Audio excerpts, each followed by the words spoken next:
Ayan, nandito tayo ngayon sa surprise birthday ni Ma'am Rosmar. Ayan, nandito kami sa Highland Valley pero wala siyang alam na may paganito sa kanya.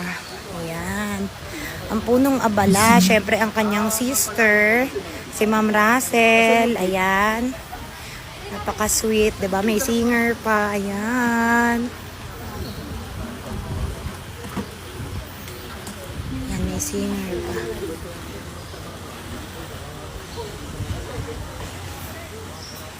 Wow. Happy birthday, Ma'am Rosmar. Naka-standby po. Cake po.